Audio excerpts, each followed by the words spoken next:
October 11th, 1996, interview with Nathan Artenstein, tape number 7.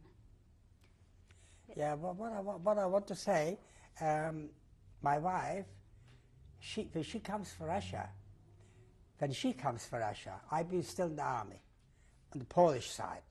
So we've been in the occupation force on the German side, by Dresden, the Russian side, till they pulled us back to Poland, native soil. It was only a river. The river was called Odra, that the border between Poland and Germany, Odra. The other side, Germany, was Russia.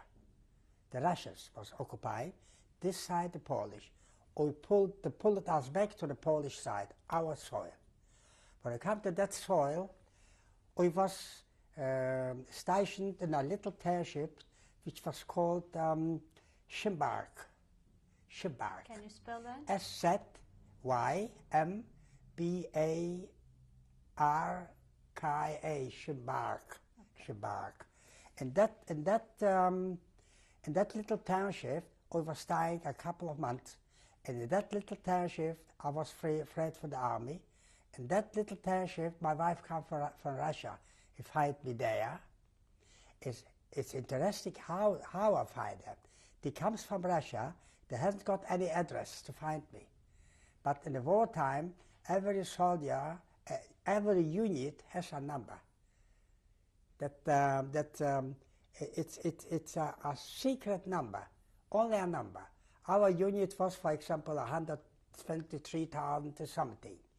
Under unit we got 260. The number, it comes to the headquarters. And then the headquarters, the post office, the military, they sort it out and send it over to the unit. Once I was called to the head office, our head office in Szymbark, and said, you know, Jinkapri agent, your wife comes here. I said, I beg your pardon. I said, yes, I got a telephone call. It's impossible, I never heard of it. She comes. Anyway, she comes to see me. I got free a few days. How did she look to you? Yeah? How did she look to you? How did she know? How did she look? What was her appearance?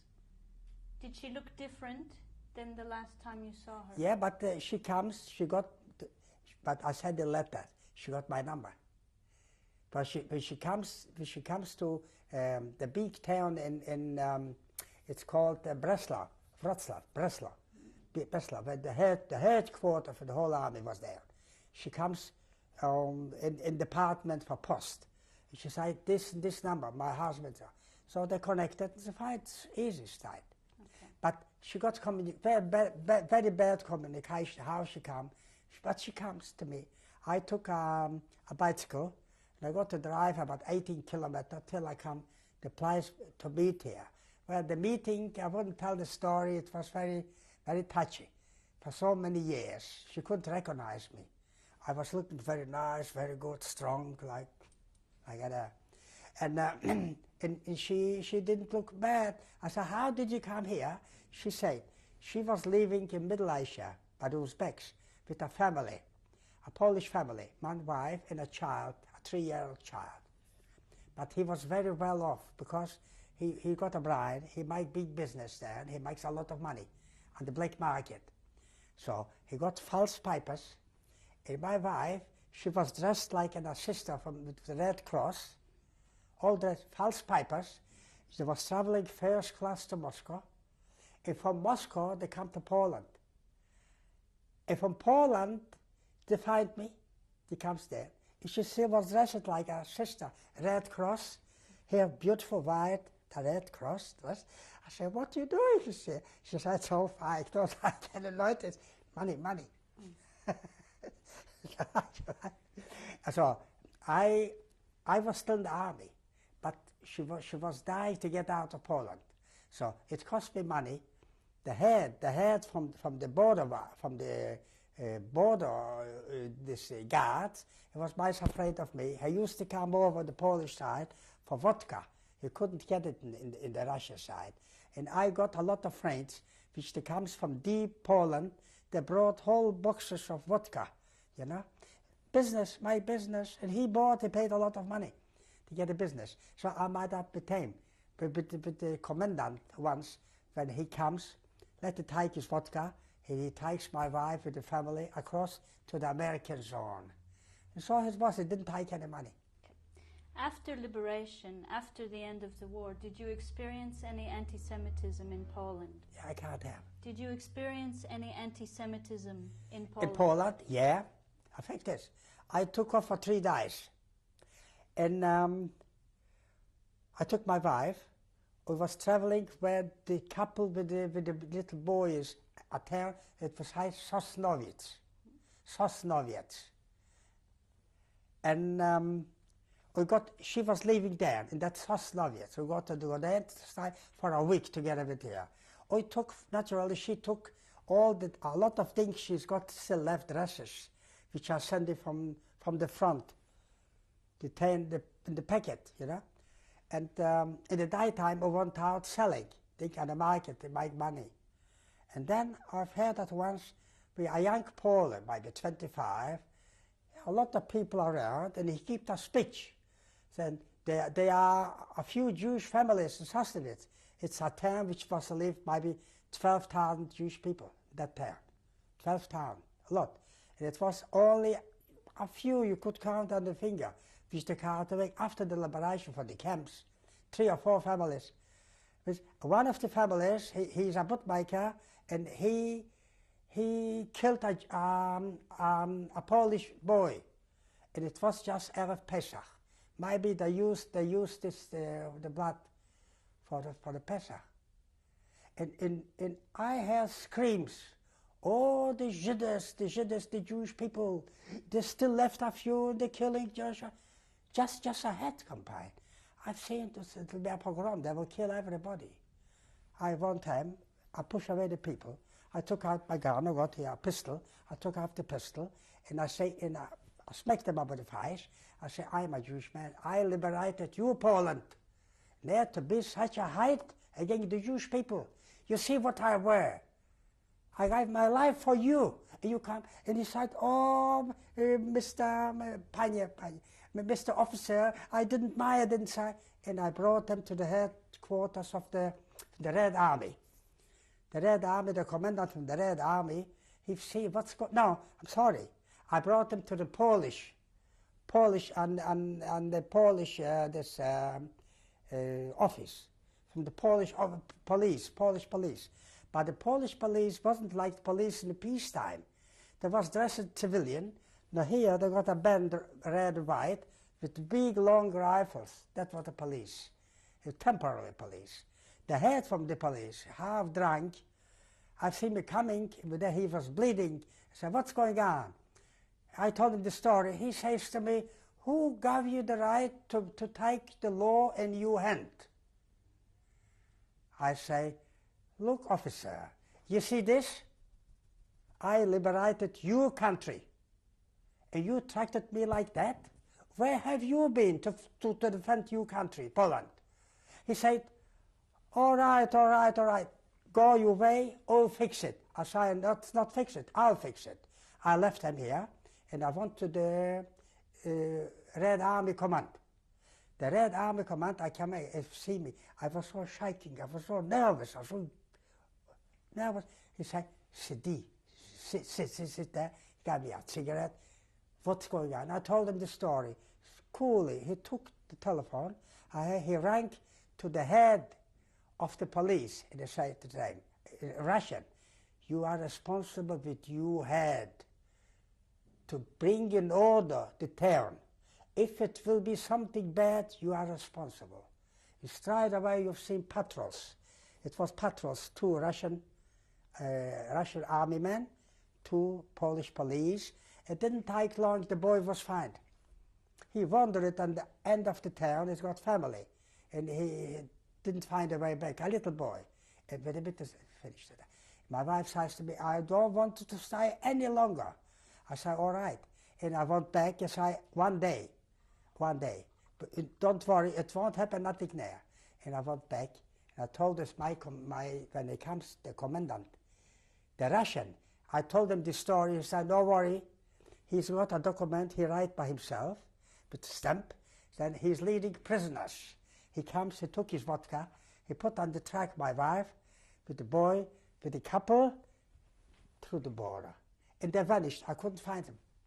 Later on, when I was free from the army, the same story. He took me through the border and he let me go. I came to Berlin, I couldn't find where to start. I didn't know where they are. But I stopped an American. Was passing. And I'm looking to say such a word. Here's the American army, here's the Russian army. The Russian soldiers, I myself, very poor dressed, you know. The belts was from coat, a special coat. I got a good belt because I got from the Germans. But still the Red Army, the Muslim, the belt, poorly dressed, the shoes, torn shoes, dirty.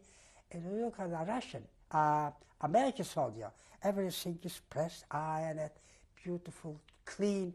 Another word, it's unbelievable. And I asked him, I'm looking at my wife. I said, all right. He said, your wife. How could I find your wife? He said, you're not a stupid man.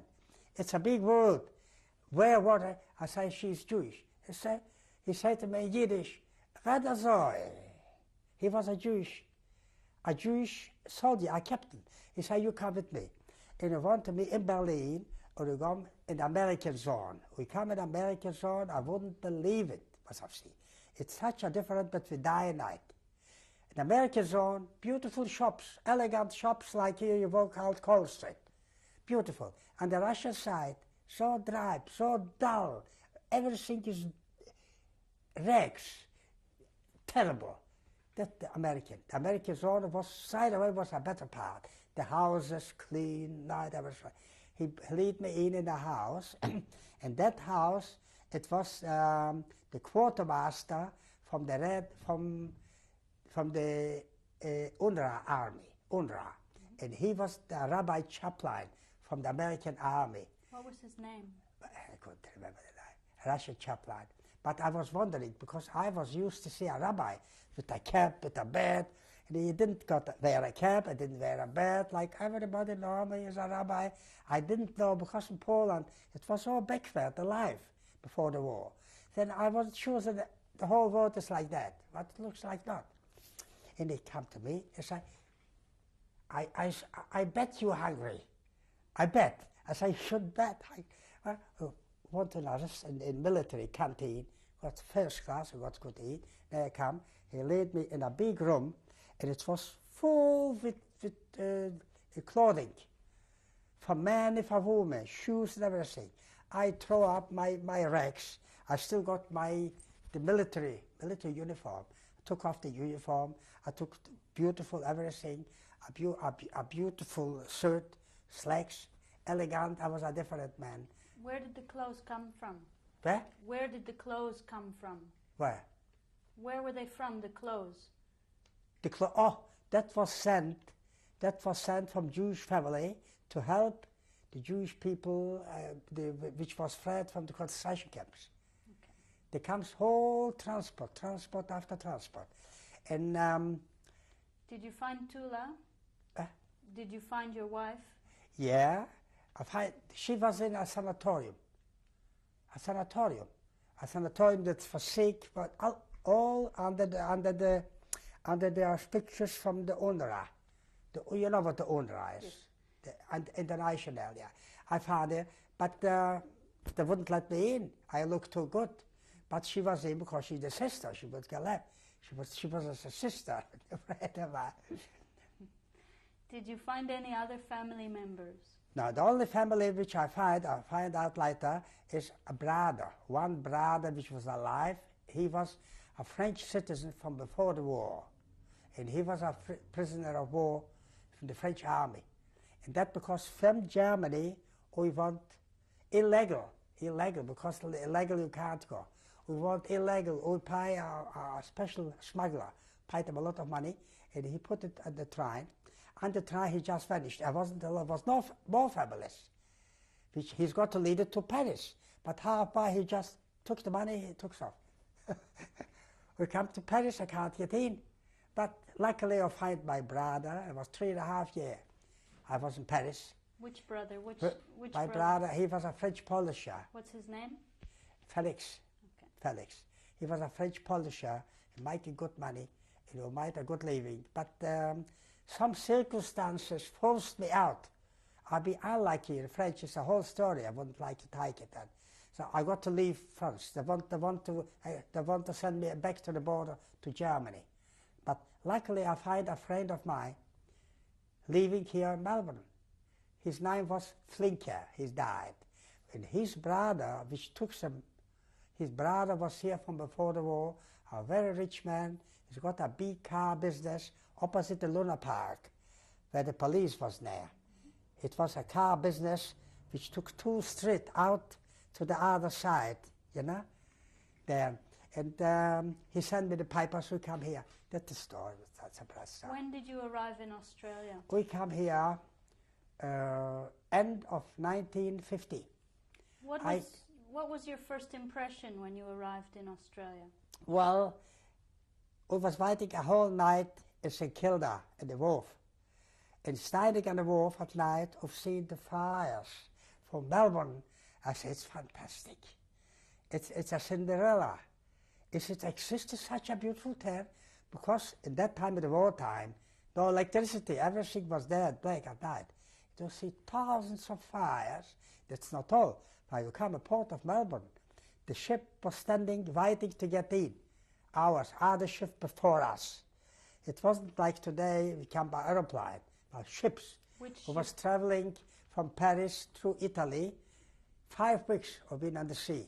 You see the sky and the water, nothing else. What was the name of your ship?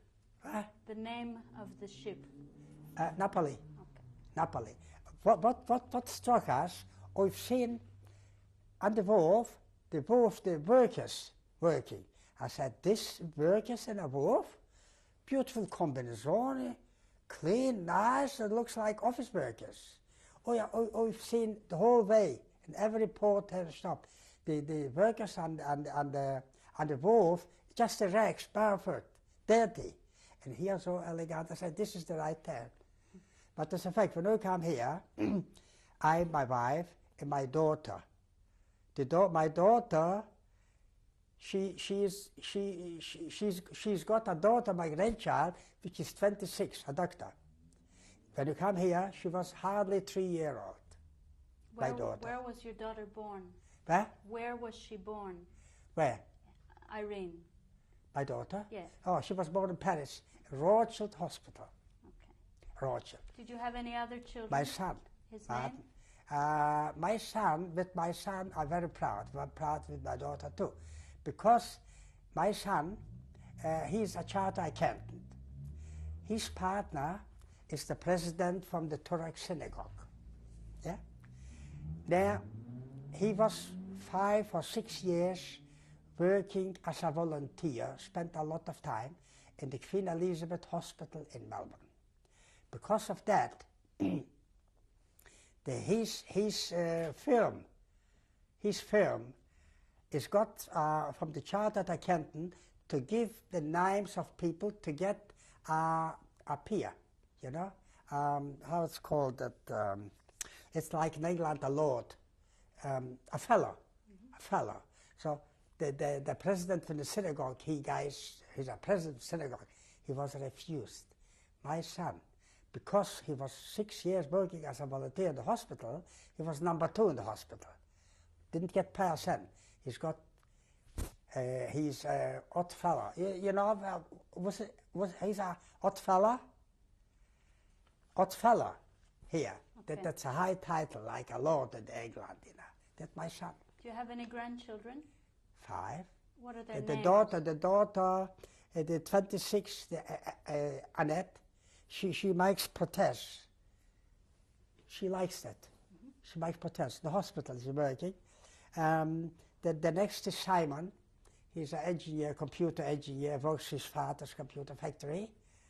And the youngest, the youngest is a scout. He's a white belt. This is 9-year-old, a white belt. He plays football in the Ajax. He's a swim champion, and he's squash playing, everything.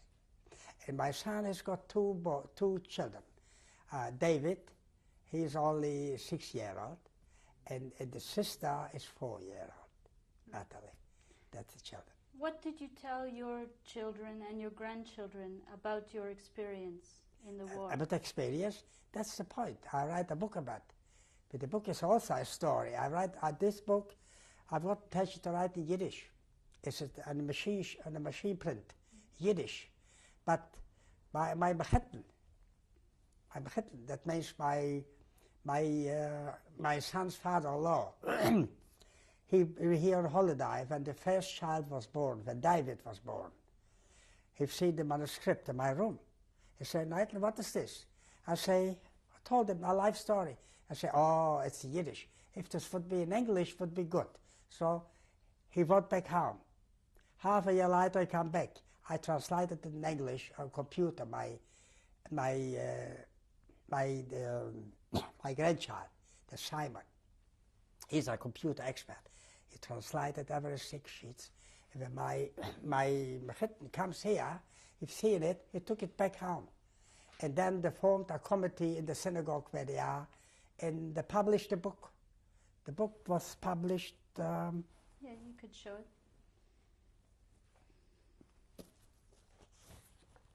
What is the title? The book has 277 pages. You want to show it? It's called A War-Torn Journey, Nathan Artenstein. And the whole story, which I've told you, which I've told here, it's only a part of it, is in that book, but everything is in that book. And the committee in England, they published the book. This book was published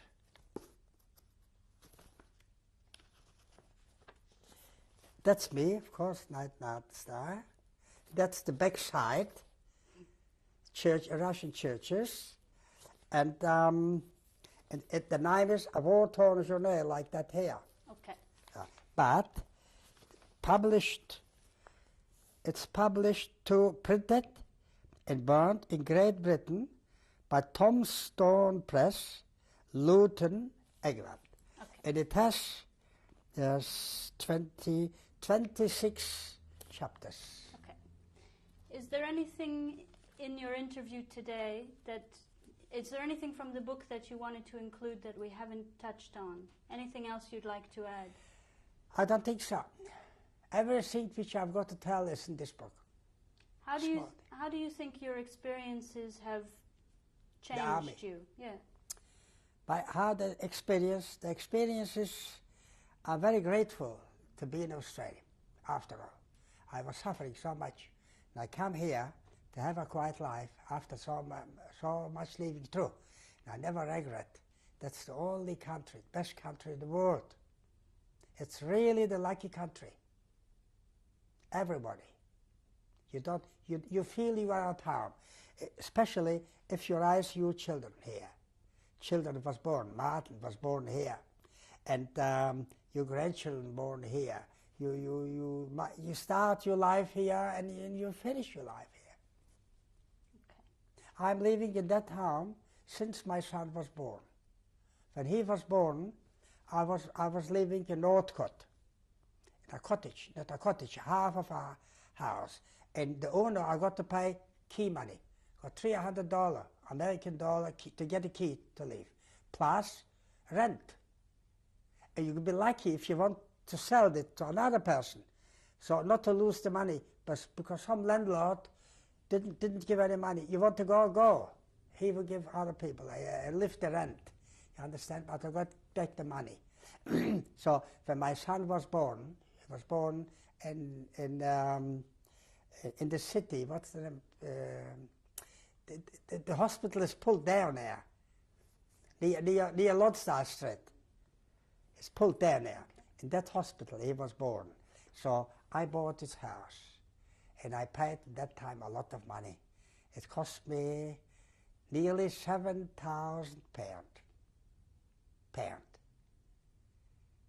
It's a lot of money at that time.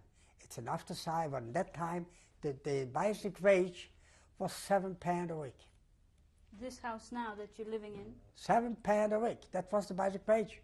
If you experience it, you get another 15 shillings. That was, yeah. Is there anything else from your story you'd like to add that we? Well, nothing to say. I was in the handbrake trade, I says, handbrake. I got a nice factory. Okay. Nice factory. I was trading with the biggest firms in Australia, whole of Australia. Why? Because in the beginning I was on my own. Sold to Myers. It was 4 Jeeps in the city. It didn't exist. Find a shop. On the corner, it's on the corner, Swansea Street and Bank Street. I was trading with Myers. I was trading. Cox Brothers was big in the suburbs. But later on, I got in touch with Coles.